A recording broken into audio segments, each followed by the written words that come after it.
ಮಾರುಕಟ್ಟೆಗೆ ಲಗ್ಗೆ ಇಟ್ಟ ನೇರಳೆ ಹಣ್ಣು. ಮಾವಿನ ಸೀಸನ್ ಮುಗಿಯೋ ಮುನ್ನವೇ ಮಾರುಕಟ್ಟೆಗೆ ಬಂದ ನೇರಳೆ ಹಣ್ಣು. ಕಾಫಿನಾಡಿನಲ್ಲಿ ನೇರಳೆ ಹಣ್ಣಿಗೆ ಎಲ್ಲಿಲ್ಲದ ಬೇಡಿಕೆ.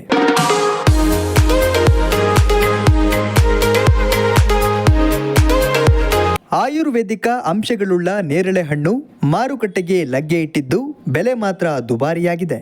ಬೆಲೆಯಲ್ಲಿ ಕೊಂಚ ಹೆಚ್ಚಾಗಿದ್ದರೂ ಸಹ ಈ ಹಣ್ಣನ್ನು ಗ್ರಾಹಕರು ಕೊಂಡು ತಿನ್ನುತ್ತಿದ್ದಾರೆ.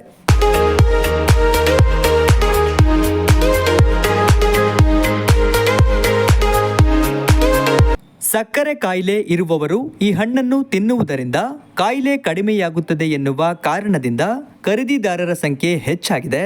ಮಾರುಕಟ್ಟೆಯಲ್ಲಿ ಬೆಲೆ ಹೆಚ್ಚಾಗಿದ್ದರೂ ಸಹ ಕೊಳ್ಳುವ ಗ್ರಾಹಕರ ಸಂಖ್ಯೆ ಕಡಿಮೆಯಾಗಿಲ್ಲ.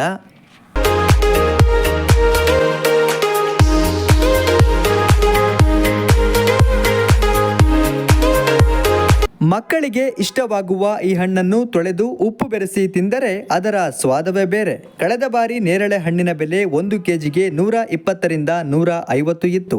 ಆದರೆ ಈ ವರ್ಷ ಪ್ರತಿ ಕೆಜಿಗೆ 320ಕ್ಕೆ ಏರಿಕೆಯಾಗಿದ್ದರೂ ಸಹ ಖರೀದಿದಾರರ ಸಂಖ್ಯೆ ಕಡಿಮೆಯಾಗಿಲ್ಲ. ಇದರಿಂದಾಗಿ ವ್ಯಾಪಾರಿಗಳಿಗೆ ಲಾಭದ ಸುಗ್ಗಿಯಾಗಿದೆ.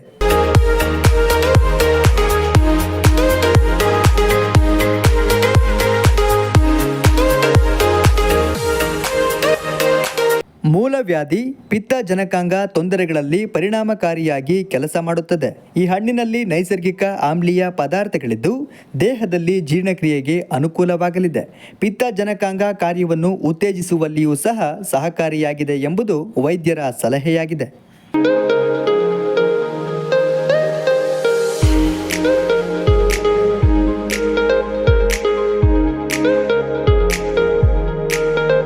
ನೇರಳೆ ಹಣ್ಣಿನಲ್ಲಿ ಐರನ್, ಕ್ಯಾಲ್ಸಿಯಂ, ಪೊಟ್ಯಾಷಿಯಂ ಇರುತ್ತದೆ. ಅಜೀರ್ಣ, ಚಂಚಲತೆ, ಕಿಡ್ನಿ ಸಮಸ್ಯೆ ನಿವಾರಣೆಗೂ ನೇರಳೆ ಹಣ್ಣು ದಿವ್ಯ ಔಷಧಿಯಾಗಿದೆ. ಬಹುಮುಖ್ಯವಾಗಿ ಮಧುಮೇಹ ಕಾಯಿಲೆ ಇರುವವರು ಈ ಹಣ್ಣು ಸೇವನೆ ಮಾಡಿದರೆ ಆರೋಗ್ಯಕ್ಕೆ ಉತ್ತಮ ಸಹಕಾರಿಯಾಗುತ್ತದೆ.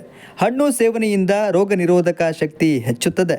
ದೇಹದ ಉಷ್ಣಾಂಶ ಕಡಿಮೆಯಾಗುವುದರ ಜೊತೆಗೆ ಕೆಲವು ಅಪಾಯಕಾರಿಯಾದ ಕ್ಯಾನ್ಸರ್ ರೋಗ ಕಡಿಮೆ ಮಾಡುವ ಅಂಶ ಹೊಂದಿದೆ.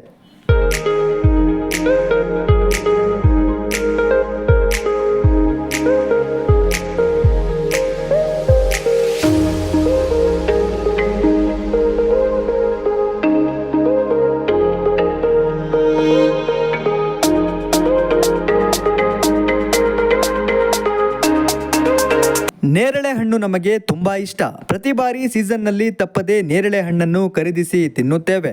ಕೆಲವು ಕಾಯಿಲೆಗಳಿಗೆ ಈ ಹಣ್ಣು ರಾಮಬಾಣವಾಗಿದೆ.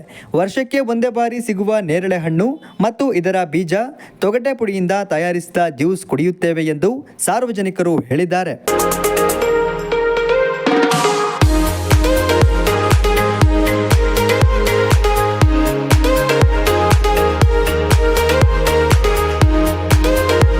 ಒಟ್ಟಾರೆ ಸದೃಢ ಆರೋಗ್ಯಕ್ಕಾಗಿ ನೇರಳೆ ಹಣ್ಣು ಸಹಕಾರಿಯಾಗಿದೆ.